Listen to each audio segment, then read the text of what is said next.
Ich hatte einen provokativen Arbeitstitel für diese Predigt, der lautete: Jesus ist ergänzungsbedürftig. Und wie ich auf diesen Titel kam, das ist nicht der Titel der Predigt, aber ich bin in Matthäus 9,35 eingetaucht und wir lesen doch diesen Vers zusammen, laut. Ist gut? Jesus zog durch alle Städte und Dörfer jeder Gegend. Er lehrte in den Synagogen, verkündete die Botschaft vom Reich Gottes und heilte alle Kranken und Leidenden. Als er die Scharen von Menschen sah, ergriff ihn tiefes Mitgefühl, weil sie ermattet und vernachlässigt waren wie Schafe, die keinen Hirten haben. Ich will kurz dort anknüpfen, wo Jorge letzte Woche gepredigt hat, vom Mitgefühl Gottes. Wisst ihr, wenn man das Originalwort anschaut in diesem Text, dann heißt es eigentlich, es hat bei Jesus die Eingeweiden zusammengezogen. Also es war nicht nur so, oh die Armen, sondern es hat ihn bewegt. Und es gibt einen Unterschied zwischen Empathie und Mitgefühl. Empathie heißt einfach, ich spüre den Schmerz eigentlich, das, was du auch spürst. Aber Mitgefühl heißt dann wirklich, nein, ich kümmere mich um dich, ich mache etwas. Ich lasse dieses Gefühl nicht nur so, sondern ich bin Teil der Lösung. Und das ist das, was bei Jesus passiert ist. Jetzt müsst ihr wissen, Jesus hatte eine Deadline im Leben. Der wusste, er hat nur eine kurze Zeit. Deadline im wahrsten Sinn des Wortes. Und er hat seine Zeit gut genutzt, wie wir in dem Text gelesen haben. Er ist von Dörfer zu Dörfern gezogen. Er hat in den Synagogen gepredigt. Er hat das Evangelium geteilt und er hat die Kranken geheilt, alle Leiden. Und trotzdem sagt Jesus von sich selbst hier in diesem Text, es war nicht genug. Er hat zwar den Menschen gedient, aber irgendwie war es nicht genug.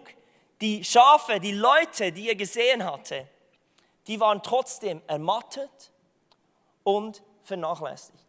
Stellt euch vor, also Jesus ist wirklich irgendwie ergänzungsbedürftig. Wenn er von ermattet redet, dann heißt es so viel wie, die Leute haben die Kraft verloren. Sie sind, andere Übersetzungen sagen, erschöpft. Ermattet wie ein Bild, wie ein Foto, das alt geworden ist und die Farben verloren hat. Und er hat zwar den Menschen gedient, aber weil er nicht an ihnen dranbleiben konnte, ist etwas von dem, was sie empfangen haben, auch von ihrer Sicht fürs Reich Gottes, ihr Bild von Gott, ist ermattet mit der Zeit. Weil Jesus zog umher, er konnte nicht überall sein. Und sie waren vernachlässigt. Vernachlässigt bedeutet so viel wie das ständige oder wiederholte Unterlassen für fürsorgliches Verhalten. Eigentlich von anderen vergessen zu werden. Und Jesus, obschon er seinen Dienst getan hat, obschon er der Mann Gottes war, der Sohn Gottes, hat das nicht gereicht, um den Menschen zu dienen. Und Jesus braucht wirklich dieses Wort auch, dass wir Schafe sind. Ich habe euch ein Bild mitgebracht eigentlich, das ist das zweitbekannteste Schaf auf der Erde. Das bekannteste Schaf ist Dolly. Das war das erste Schaf, das geklont wurde. Und das ist eben Chris. Chris ist Australier und er ist davongelaufen. Das ist wirklich ein verlorenes Schaf, hat sich von der Herde abgesondert. Nach 5 Jahren hat man ihn wieder gefunden. Und er wurde vernachlässigt, weil solche Schafe muss man jedes Jahr neu scheren. Und er ist mittlerweile im Guinness-Buch der Rekorde. Denn kein Schaf hat jemals so viel Wolle hergegeben wie er. Das sind über 41 Kilogramm, die da geschoren wurden. Und mittlerweile, ich habe ein Interview gelesen oder gesehen vom Museumsdirektor vom National Museum of Australia. Mittlerweile ist seine Wolle dort ausgestellt als Mahnmal oder Denkmal, wie wichtig Schafe sind für Australien und wie sehr sie schätzen und wie sehr eben sie diesem Schaf nachgegangen sind. Und es ist doch so ein schönes Bild, auch für Jesus, wenn er uns anschaut, sieht er eigentlich, wir sind vernachlässigt. Und er geht uns nach. Wir lesen im Lukas 15, dass er sogar 99 Schafe auf der Seite lässt, um Chris nachzugehen. Um dieses Schaf, das eigentlich störrisch war, eigensinnig, um dem nachzugehen. Und ich hoffe, du kannst dieses Bild irgendwie vor dir haben, denn wirklich, wir Menschen sind ähnlich wie Schafe. Wir brauchen diese kontinuierliche Fürsorge und Leitung. Also, mein Titel dieser Predigt lautet jetzt nicht, Jesus ist ergänzungsbedürftig, sondern Headhunting im Reich Gottes. Denn wie der Text weitergeht, davon redet dann Jesus zu seinen Jüngern, die Ernte ist groß, doch es sind nur wenig Arbeiter da. Bittet deshalb den Herrn der Ernte, dass er Arbeiter auf sein Erntefeld schickt. Jetzt ist meine Frage, welche Art von Arbeiter sucht denn Jesus? Er sucht, wie wir es in diesem Text lesen können, Hirten. Er hat nicht die Menschen angeschaut und gesagt, die brauchen unbedingt einen Evangelisten. Jemand, der ihnen von mir erzählt. Er hat nicht gesagt, diese Leute brauchen unbedingt einen Fürbitter. Jemand, der für sie einsteht und im stillen Kämmerchen für sie betet.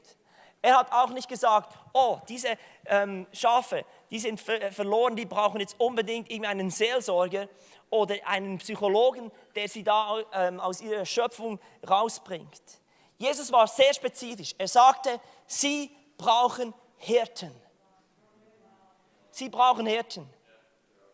Nicht Cowboys. Wisst ihr, was der Unterschied ist zwischen einem Hirten und einem Cowboy? Der Hirte ruft die Schafe und geht mit ihnen. Er begleitet sie. Ein Cowboy treibt seine Herde an von hinten. Er treibt sie. Und die Pharisäer waren solche, die getrieben haben. Sie haben Stress gemacht. Sie sind selber nicht vorausgegangen. Aber Jesus sucht Menschen, die vorausgehen, die das leben, was sie sagen und nicht Stress machen, die nahbar sind. Das ist das, was Jesus sucht. Die Kernaufgaben eines Hirten sind 2 Sachen. Versammeln und begleiten. Und wisst ihr, in der Bibel wird 247 Mal das Bild von Hirte und Schaf gebraucht.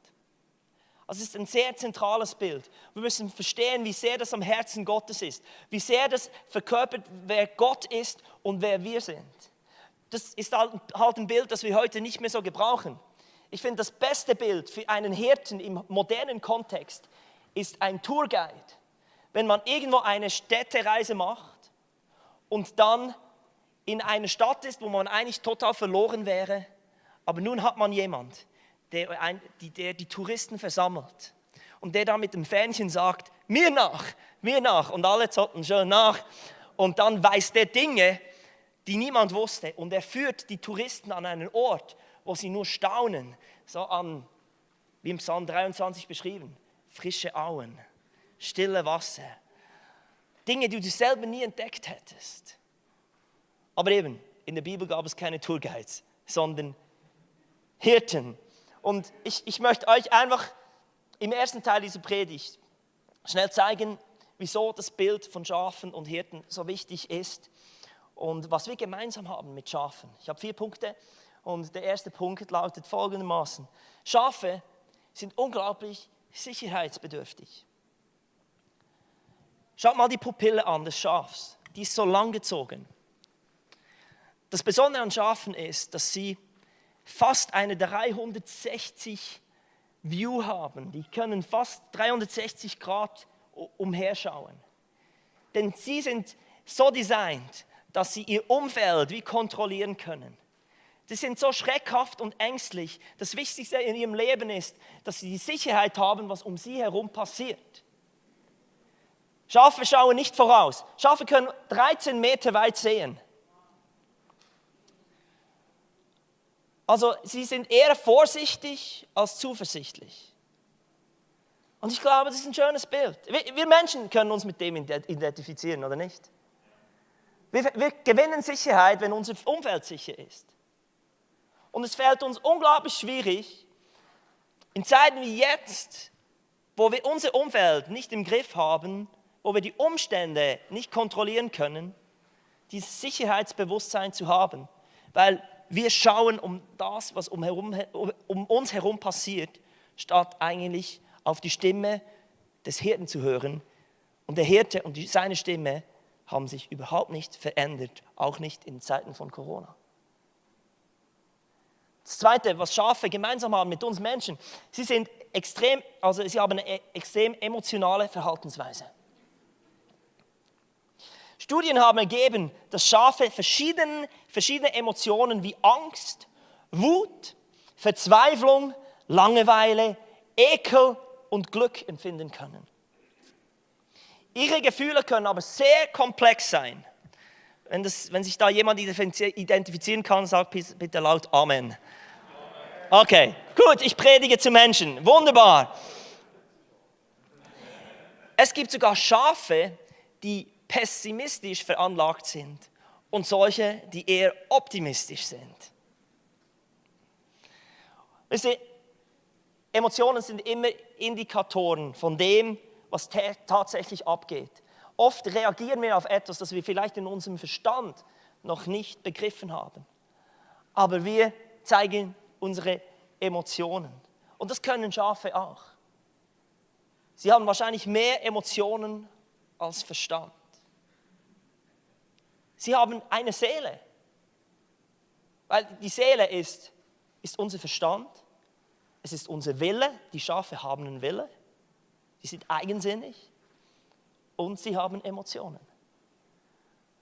Und wenn Jesus das Bild braucht von Schafen, dann sieht er uns Menschen. Das ist ein schönes Bild. Das Dritte, was Schafe mit uns Menschen gleich haben, ist, sie haben soziale Bindungen. Sie formen starke Bindungen zwischeneinander, zum Beispiel Muttertier und Lamm, aber auch zwischen Freunden. Sie haben hochentwickelte Fähigkeiten zur Gesichtserkennung. Sie entwickeln individuelle Sympathien. Ich mag dich nicht. Sie liebt mich, sie liebt dich nicht. So in dem Stil. Sie können mindestens 50 Artgenossen voneinander unterscheiden und auch 10 Menschengesichter unterscheiden. Das sind wissenschaftliche Studien. Und da gibt es Bindungen, Beziehungen unter den Schafen. Und das weiß auch der Hirte zu nutzen. Denn Schafe vertrauen eigentlich dem Hirten sehr langsam. Schafe vertrauen eher Schafen als dem Hirten. Aber die Muttertiere, die schon länger dabei sind, die vertrauen mittlerweile dem Hirten. Und der Hirte ist so clever, dass er weiß, er muss eigentlich nur die Muttertiere leiten, denn dann laufen alle anderen diesen Muttertieren und Leithammeln nach. Und es ist doch ein schönes Bild, weil ich kenne ganz viele Leute, die können Gott nicht vertrauen. Aber vielleicht bist du genau die Person in ihrem Umfeld, die dazu führen könnte, dass sie Gott auch vertrauen können. Und im 2015 haben in der Türkei Hirten beobachtet, wie eine Herde von 1500 Schafen einem Leittier gefolgt ist und sich über eine Klippe gestürzt hat. Die vertrauen wirklich ihren eigenen Artgenossen mehr als eigentlich dem Hirten. Geht uns auch so. Wir folgen auch Menschen, ob sie jetzt gut sind oder schlecht. Es ist einfacher, einem Menschen zu folgen als Gott. Das vierte, was Schafe und wir Menschen absolut gleich haben, ist unsere Eigensinnigkeit und Geselligkeit. Schafe sind von Geburt aus unglaublich starkköpfig. Schafe können tatsächlich sterben, wenn sie auf den Rücken fallen, weil sie davonrennen und dann einfach alleine gelassen werden. Die haben so 3 Vormagen in sich und der erste Vormagen, der ist wichtig, da wird, weil sie Wiederkäuer sind, da wird dann das gegessene Gras wird wieder hochgewürgt, dass sie das nochmals durch die Maschinerie lassen können. Und wenn sie auf dem Rücken liegen, dann funktioniert dieser Mechanismus nicht richtig und sie ersticken. Auch diese Position auf dem Rücken, da drücken dann alle Organe auf die Lunge. Und wenn Tiere wirklich alleine sind und fallen, dann ersticken sie. Weil sie so dünne Beinchen haben, können sie sich eigentlich nicht alleine aufstellen. Ein schönes Bild. Wir fallen auch immer wieder. Und ich bin so dankbar, dass Menschen in meinem Leben, Teil von meinem Leben sind, die mir immer wieder aufhelfen. Schafe brauchen das. Also wenn Jesus wirklich, ich lese das nochmals, als er die Scharen von Menschen sah, er griff in tiefes Mitgefühl, weil sie ermattet und vernachlässigt waren, wie Schafe, die keinen Hirten haben. Ich möchte Simona Wahl auf die Bühne bitten. Ich habe ein kurzes Interview mit ihr. Sie ist letztes Jahr nach Zürich gezogen, um Theologie zu studieren. Sie ist also im Business von Theologie, aber es ist nicht irgendwie nur eine einfache Sache. Und Simona, danke, dass du dich bereit erklärt hast. Ja, kein Problem. Danke vielmals, dass ich darf. Kannst du mir kurz etwas erzählen, wie dein Einstieg ins Theologiestudium war? Wie hast du das erlebt? Also ich habe mich sehr gefreut, dass ich Theologie anfangen darf zu studieren und bin auch voll gepumpt gewesen, habe mich sehr gefreut und war auch vorbereitet darauf, weil ich staatliche Theologie studiere, dass da viele Irrlehren kommen werden. Was ich aber vergessen hatte oder was ich nicht so groß eingeschätzt habe, war, dass in der staatlichen Theologie die Leute das Wort des Lebens, die Bibel, wie du gesagt hast, ermatten. Sie schrauben die Lebenskraft der Bibel herunter, weil sie Gott aus der Bibel herausnehmen und sie halt nur wissenschaftlich betrachten. Und das hat so viel zerstört in meinem Leben, weil ich von der Lebenskraft der Bibel nicht mehr so überzeugt war wie am Anfang und weil ich, wenn ich die Bibel gelesen habe, auch nicht mehr so viel von dieser Kraft herausziehen konnte. Und Irrlehren kann man ja, wenn man die Bibel gelesen hat, relativ gut irgendwie herausfiltern, weil in der Bibel steht die Wahrheit drin und wenn das nicht mit der Bibel konform ist, dann stimmt es einfach nicht. Aber wenn man die Bibel liest und den Heiligen Geist nicht spürt und die Lebenskraft nicht spürt, dann ermattet man selbst auch. Und das ist das, was ich erlebt habe. Wie sieht es grundsätzlich in deinem Studium aus? Bist du die Einzige oder ist das etwas, das du sonst beobachten kannst? Ich bin nicht die Einzige, die das hat. Ich kenne einige, die in Depression verfallen sind auch sogar, also wirklich schlimm, die vom Glauben abgefallen sind. Ich kenne natürlich auch Leute, die wirklich noch im Feuer sind, aber darauf komme ich dann später zurück, woran das liegt.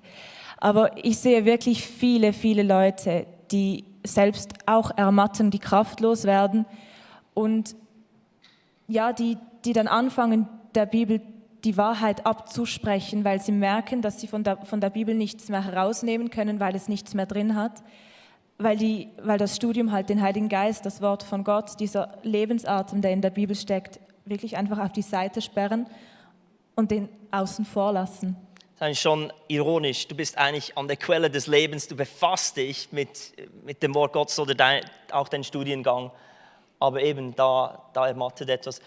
Kannst du uns kurz sagen, was hast du unternommen, dass das nicht weiter passiert? Du bist mittlerweile an einem besseren Platz als im Studienbeginn. Halleluja. Ja.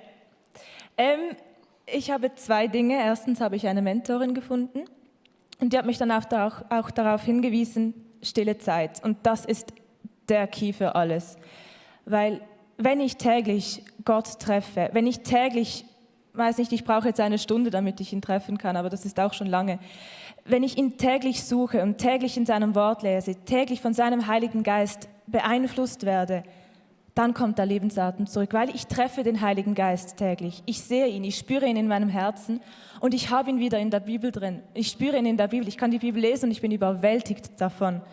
Und das verändert alles, weil dann kann ich auch Worte der Wahrheit sprechen, dann kann ich Worte der Ermutigung und der Ermahnung aussprechen und dann bin ich gefüllt vom Heiligen Geist und dann kann ich ins Theologiestudium gehen und gegen diese Ermattung ankämpfen, weil ich den Heiligen Geist selber habe.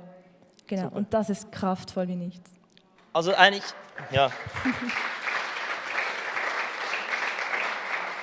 Du beschreibst eigentlich genau das, was wir gelesen haben im Text. Ja. Du bist nahe an Jesus, aber eigentlich reicht das nicht, sondern wir brauchen jemanden, der uns immer wieder aufhilft, jemand, der uns wirklich begleitet, eigentlich ein Hirte in meinem Leben. Kannst du vielleicht noch ein bisschen konkreter werden? Wie hat ich sage jetzt mal deine Pastorin, deine Hirtin, deine Mentorin, was hat die konkret gemacht, damit du den Kopf wieder oben hast? So viel und doch so wenig. Es ist so spannend. Was sie macht, ist, dass sie begleitet mich und es gibt einen Unterschied zwischen Seelsorge und Mentoring. Seelsorge ist, wenn ich mit ihr unterwegs bin und sie gibt mir all das, was ich gerade brauche für mein Leben, damit ich vorankomme in meinem Leben. Sie hat ein Mentoring mit mir gestartet, das ist etwas anderes. Sie gibt mir nämlich alles, was sie gelernt hat, alles, was in der Bibel steht, die ganze Fülle an Informationen gibt sie mir, damit ich lerne, das dann auch anderen weiterzugeben. Dann bleibt es nicht bei mir, sondern dann geht es weiter. Und durch das habe ich ein großes Bild von allem bekommen und das hat mir so geholfen, weil dann konnte ich die Bibel lesen und ich habe die großen Beziehungen gesehen. Ich habe herausgefunden, um was es wirklich geht. Und wir sind nicht einfach bei mir stecken geblieben, sondern ich habe gemerkt, was für eine große Perspektive dahinter steht. Und ich habe gelernt, dass ich nicht nur für mich kämpfen möchte, sondern dass alles, was ich von ihr lerne, dass ich das eben auch weitergeben kann. Und dann ist meine Motivation natürlich noch mal viel gestiegen.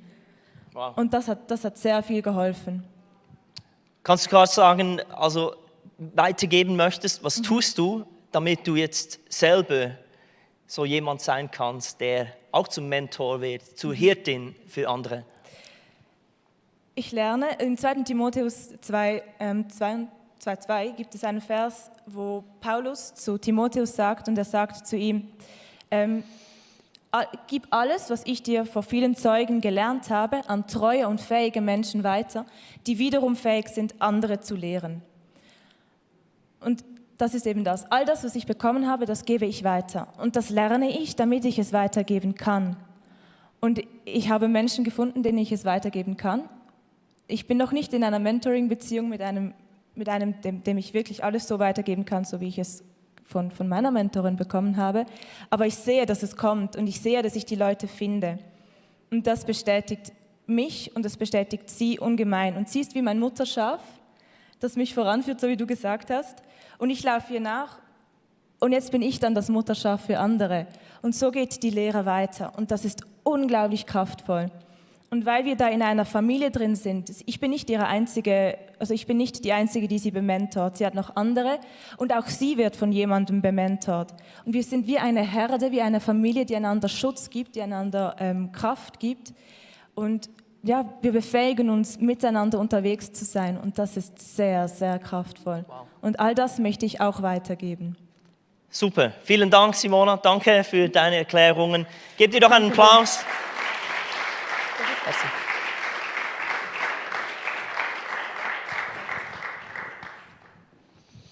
Ich komme zum zweiten Teil dieser Predigt. Wir alle brauchen einen Hirten.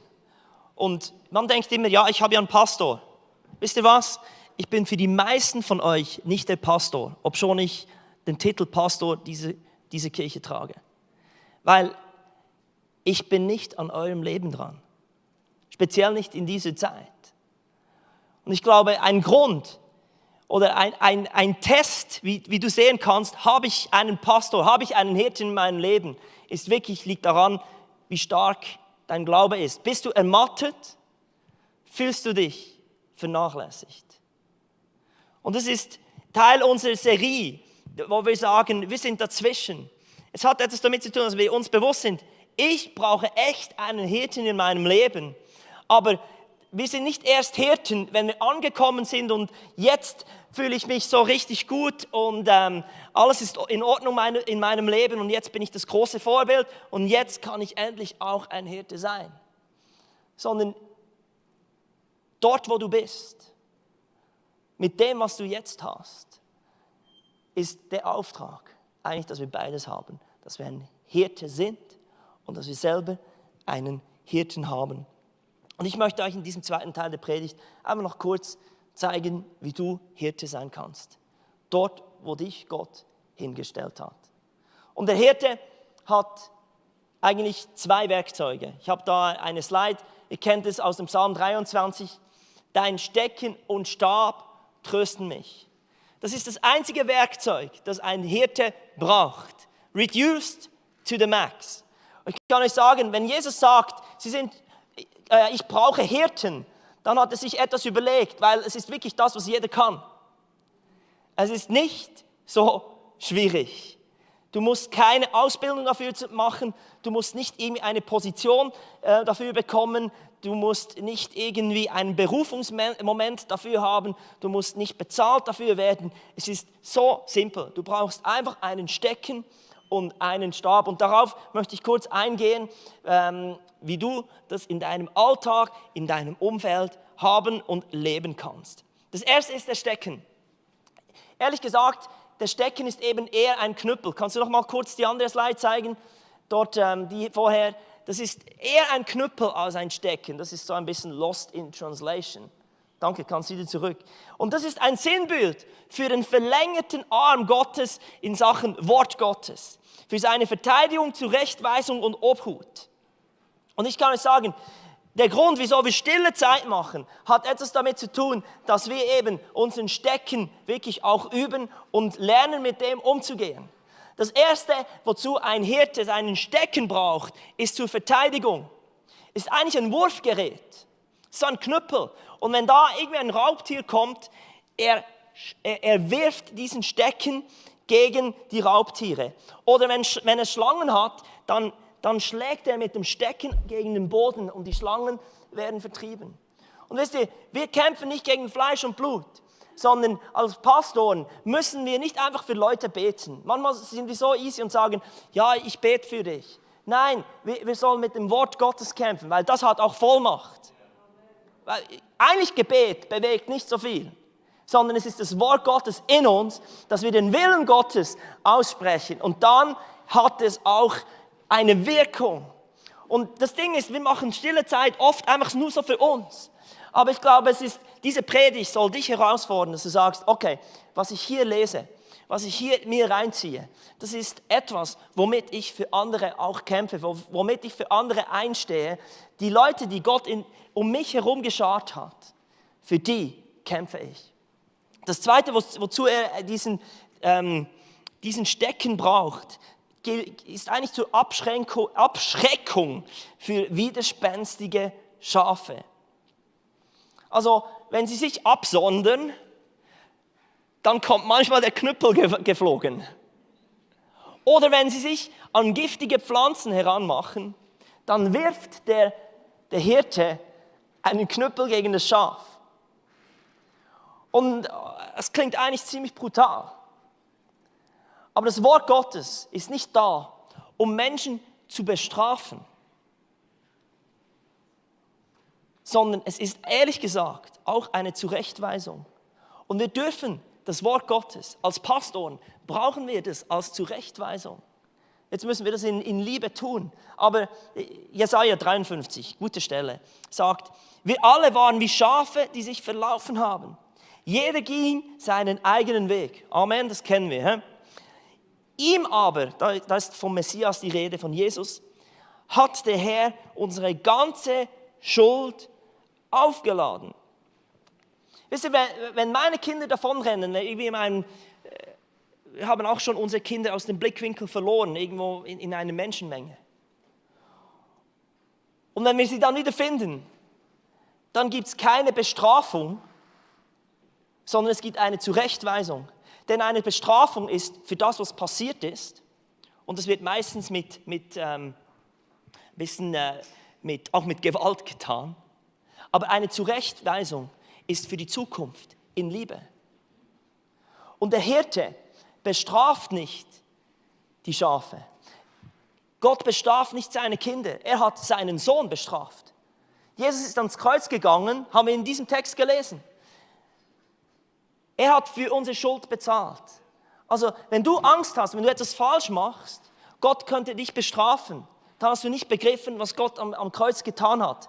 Er wird sicherlich nicht die Schuld, die wir haben, zweimal bestrafen, weil Jesus hat schon für alles bezahlt.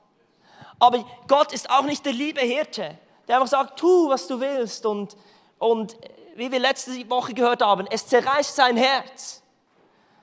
Er hat solches Mitgefühl, dass er sagt, ich will nicht, dass es in Zukunft nochmals passiert.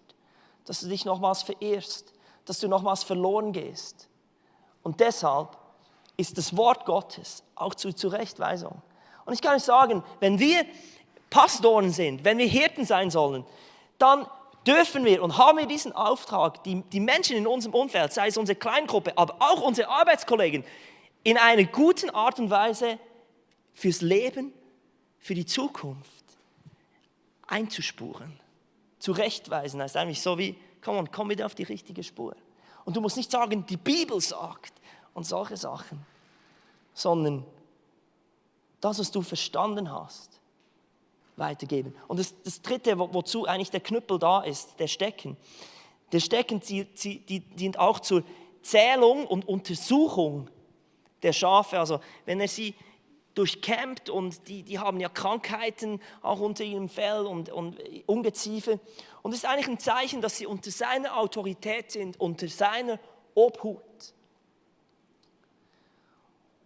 Unter dem Schleier der Wolle kann vieles vertuscht werden. Der Hirte durchforscht, indem das ist dann wie so ein Gerät und er durchforscht es. Und wenn wir mit dem Wort Gottes umgehen und als Hirten sollen wir das Wort Gottes brauchen, um uns auch die Augen zu öffnen für die Dinge, die abgehen im Leben von anderen. Ich erlebe oft, dass ich Dinge lese und denke, das ist nicht für mich. Und dann am gleichen Tag begegne ich Menschen, wo ich merke, das passt jetzt genau für die Situation, das passt jetzt genau für die Menschen als Ermutigung oder für mich als ein Augenöffner, wo diese Person steht. Das Wort Gottes ist etwas, womit wir Hirten sind. Das ist mein erster Punkt. Das zweite, der Stab.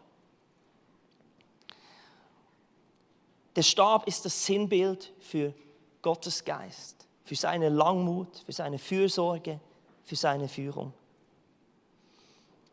Der Stab mit dem Haken dient dazu, um kleine Schafe, Lämmer aufzurichten, wenn sie umgefallen sind. Und der Hirte tut es mit dem Stab und nicht mit seinen Händen, denn wenn er sie berührt, werden sie von den Mutterschafen abgestoßen. Deshalb tut er dies aus der Distanz. Er braucht aber auch den Stab, wenn sich Schafe im Dornengestrüpp verfangen haben. Kann er sie rausholen. Er kann sie wieder befreien. Aber der Stab ist nützlich für alle furchtsamen und scheuen Tiere. Ich liebe das, dass Tiere, die eigentlich von dem Hirten sogar Angst haben, die holt er mit dem Stab, dass er nicht so nahe an sie ran muss. So ein wunderbares Bild vom Geist Gottes. Und liebe Leute, wenn wir dazu berufen sind, Hirten zu sein, dann hat es etwas damit zu tun, dass wir verstehen, wie der Heilige Geist in unserem Leben und durch unser Leben, im Leben von unseren Mitmenschen wirken soll. Du kannst vom Heiligen Geist geführt werden, ohne dass du so nahe am Leben von anderen sein musst. Wozu der Stab auch dient, er drückt mit dem Stab Tieren, die auch nicht folgen, drückt er sie so in die Flanke. Und ein kleiner Eindruck, ich habe das manchmal vom Heiligen Geist, so einen Eindruck. So ein Nudging, ich weiß gar nicht, wie man so auf Deutsch sagt, so ein, komm, geh da durch. Und dass wir lernen, wie der Heilige Geist uns braucht, um echt Menschen zu führen. Ist nicht so schwierig. Der Stecken und Stab. All das, wozu Gott dich berufen hat, ein Hirte zu sein. Meine Frage heute an dich ist, wo bist du? Wahrscheinlich bist du irgendwo dazwischen. Aber bist du momentan am Platz, wo du selbst ermattet bist und dich vernachlässigt fühlst? Ich glaube, viele sind das. Du kannst sagen, ja, ich bin mit Jesus unterwegs. Ich habe eigentlich einen Pastor, ich bin Teil der Gemeinde. Vielleicht gibt es wirklich diesen nächsten Schritt. Jesus war ergänzungsbedürftig. Er suchte Hirten, die dranbleiben. Und ich denke, wenn wir als Kirche wirklich in eine Reife hineinkommen wollen, wenn wir als Kirche diese Zeit nicht einfach nur überleben wollen, das ist wirklich jetzt eine Strategie, die wir eingehen müssen. Corona wird uns dieses Jahr noch voll beschäftigen. Viele werden in Distanz bleiben. Dann müssen wir echt uns auch selber eingestehen, ich brauche einen Hirten. Es reicht nicht einfach, den Livestream am Sonntag zu schauen. Das wird nicht dazu sorgen, dass du nicht mehr ermattet bist und dich nicht vernachlässigt fühlst. Wenn du diese zwei Emotionen und Gefühle spürst, ich bin ermattet, ich bin vernachlässigt, dann bitte, der nächste Schritt ist, suche dir eine Kleingruppe, suche dir einen Mentor, suche dir einen Ort, wo du wirklich mit jemandem unterwegs bist, jemand, den du als Hirten nennen könntest. Und das Zweite, wo ich heute wirklich den Fokus drauf legen möchte, und ich bitte euch aufzustehen, hier im Saal und auch zu Hause. Unser Jahresmotto lautet: Im Kleinen passiert ganz Großes. Eigentlich beunruhigt es mich ein bisschen, dass der Gottesdienst wieder größer wird. Es wird langsam eng wieder, obschon wir so Pop-up-Gottesdienste haben und einen Overflow-Room. Es ist einfacher, Teil des großen Dings zu sein. Aber heute möchte ich uns als Kirche wirklich zureden und sagen, sei nicht einfach Teil der Herde, es ist Teil, dass du ein Hirte wirst. Wir glauben, es ist eine göttliche Strategie, Church at Home zu machen.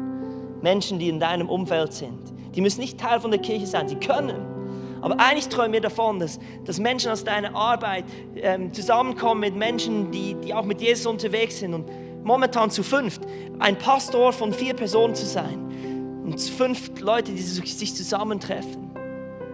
Da können Dinge passieren, die viel größer sind, viel besser sind, als das, was in einem Gottesdienst passiert.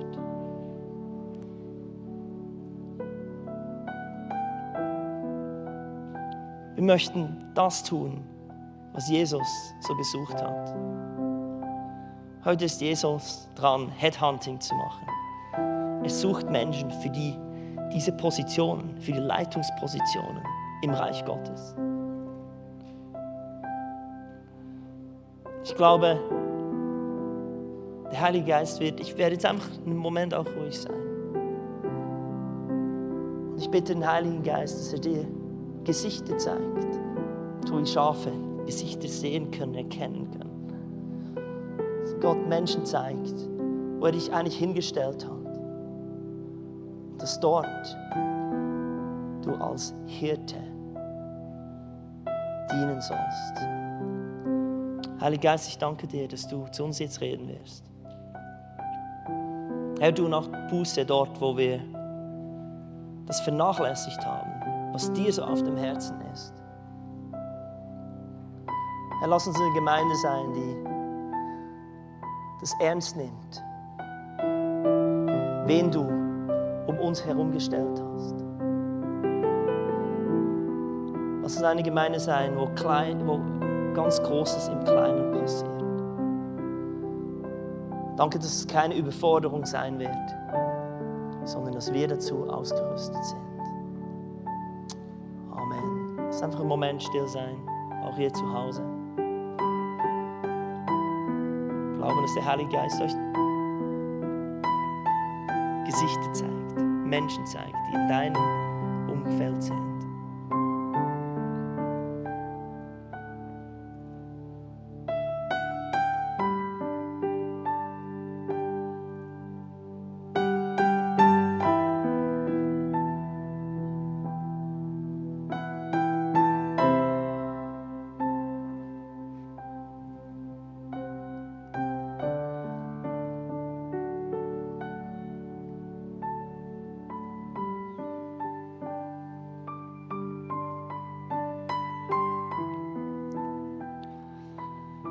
Ich möchte euch segnen als Hirten,